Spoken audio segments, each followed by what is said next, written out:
वळूया पुढील बातमीकडे. सांगली महापालिकेच्या घनकचरा प्रकल्पात अनेक त्रुटी आहेत. समडोळी येथील कचरा डेपोमध्ये ओल्या व सुक्या कचऱ्यावर प्रक्रिया होताना दिसत नाही. बायोगॅसचा प्रकल्पही बंद अवस्थेत आहे. केवळ खतनिर्मिती केली जात असून या माध्यमातून केवळ मलई खाण्याचा उद्योग कंपनीकडून सुरू आहे. लवकरच या संपूर्ण कारभाराचा भांडाफोड करू असा इशारा मनपा विरोधी पक्षनेते मंगेश चव्हाण यांनी दिला आहे. चव्हाण म्हणाले, घनकचरा प्रकल्पाच्या अनुषंगाने आज महापालिकेच्या समडोळी येथील कचरा डेपोवर जात पाहणी केली.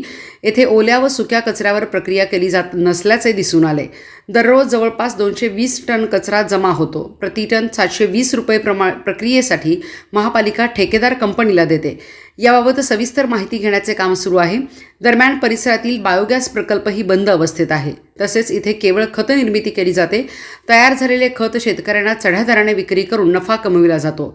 राष्ट्रवादी काँग्रेसचे शरदचंद्र पवार पक्षाचे गटनेते युवराज गायकवाड म्हणाले, या प्रकल्पाच्या माध्यमातून पूर्णपणे बोगसगिरी सुरू आहे.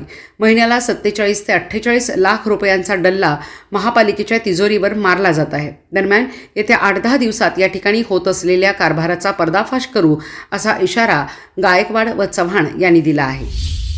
कुपवाड महानगरपालिकेचा घनकचरा प्रकल्प या प्रकल्पाला भेट देण्यासाठी समडोळी येथील या प्रकल्पाला भेट देण्यासाठी आमचे राष्ट्रवादीचे गटनेते युवराज गायकवाड साहेब व आम्ही स्वतः या ठिकाणी पाहणी करण्यास आलो. तर या ठिकाणी पाहणी करत असताना आमच्या लक्षात असं आलं की बाबा या ठिकाणी प्रक्रिया होत असताना ओला कचरा सुका कचरा ह्यावर प्रक्रिया होताना दिसत नाही. इथं फक्त खत निर्मिती करायची आणि ती शेतकऱ्यांना चांगल्या किमतीमध्ये विकायची आणि त्यावरची मलई खाताना इथं कंपनी दिसत आहे. तर येणाऱ्या काळामध्ये पूर्ण कंपनीचा अभ्यास करून या कंपनीची माहिती घेऊन हे खत प्रक्रियेची कचऱ्याची कशी विल्हेवाट लावली जाते ह्याच्यावर अभ्यास करून जनतेसमोर लवकरच आम्ही ह्या ठिकाणी मांडणार आहे. आता ह्या ठिकाणी आपल्याला बाजूला दिसतोय की बायोगॅसचा प्रकल्प आहे, पण ते पूर्ण बंद स्थितीत आपल्याला बघायला मिळाला इथं आल्यानंतर. कारण ह्यांची जबाबदारी होती की येणाऱ्या ओल्या कचऱ्यामध्ये हा गॅसचा प्रकल्प चालू करायचा व त्यामध्ये गॅस निर्मिती करून वीज निर्मिती करून ह्या सांगली मिरज कुपवाडल्या महापालिकेतल्या रस्त्यांना काही रस्त्यांना ह्यांना वीज पुरवण्यात तसं त्या ह्याच्यामध्ये शर्ती अटीमध्ये अग्रीमेंटमध्ये नमूद आहे, पण तसं करताना ही कंपनी दिसत नाही. तर ह्या कंपनीला हे काम करण्यासाठी टनाला 720 रुपये टन प्रमाणे महापालिका ह्यांना मोठी रक्कम अदा करत आहे.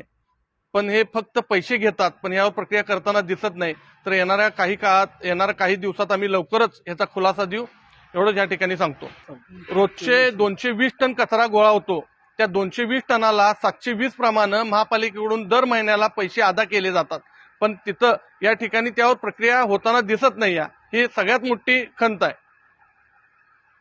समडोळी येथील कचरा डेपोला आज विरोधी पक्ष नेते माननीय पहलवान मंगेश चव्हाण यांच्यासोबत येऊन व्हिजिट केली असता येथे जो घनकचऱ्याचा प्रकल्प चालू आहे यामध्ये पूर्णपणे बोगसगिरी दिसते. येतं फक्त कंपनीचा फायदा बघून कंपनीचा फायदा जिथं आहे तेवढंच काम चालवलेलं दिसतंय आणि शेतकऱ्याची लुबाडणूक चालू आहे.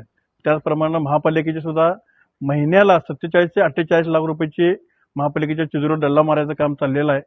या प्रकल्पाची येत्या 8-10 दिवसामध्ये पूर्णपणे माहिती घेऊन मग बायोगॅसचा प्रकल्प असेल, सुका कचरा असेल, ओला कचरा असेल, वेगवेगळा करणे असेल, त्यासहित अनेक इतर ज्या बाबी आहेत या सगळ्या CNG असेल या सगळ्या गोष्टीची पूर्णपणे माहिती घेऊन येत्या 8-10 दिवसातच सांगली महापालिकेच्या जनतेच्या समोर आम्ही सर्वजण उघड करू अशी आता आमची ही चालू आहे.